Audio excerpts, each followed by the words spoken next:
Methane திட்டத்தை கைவிடுவதாக அறிவித்த மத்திய அரசுக்கு விவசாயிகள் சார்பில் நன்றி தெரிவித்துக் கொள்வதாக தமிழக பாஜக தலைவர் தமிழிசை சவுந்தரராஜன் கூறியுள்ளார்.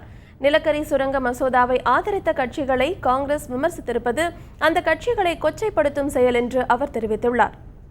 மீத்தேன் எரிவாயு எடுப்பது தடுக்கப்பட்டிருக்கிறது, அந்த திட்டம் கைவிடப்பட்டிருக்கிறது. ஏற்கனவே நான் சொல்லியிருக்கிறேன், தமிழக பாரதிய ஜனதா கட்சி தமிழக விவசாயிகளின் பக்கம்தான், அவர்களின் நலன் கருதிதான் அவர்களுக்கு துணை நிற்கும்.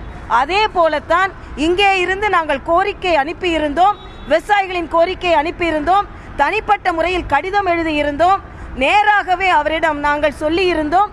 இதையெல்லாம் கேட்டு பாரதிய ஜனதா கட்சியின் முயற்சியாக மோடி அவர்களின் அரசு விவசாயிகளை காப்பாற்றும் வகையில் மீத்தேன் திட்டத்தை ரத்து செய்திருப்பது பாரதிய ஜனதா கட்சி ஆட்சிக்கும் மோடிக்கும் தர்மேந்திர பிரதான் அவர்களுக்கும் தமிழக மக்களின் சார்பில், தமிழக விவசாயிகளின் சார்பில் மனதார நன்றியை நாங்கள் தெரிவித்துக் கொள்கிறோம்.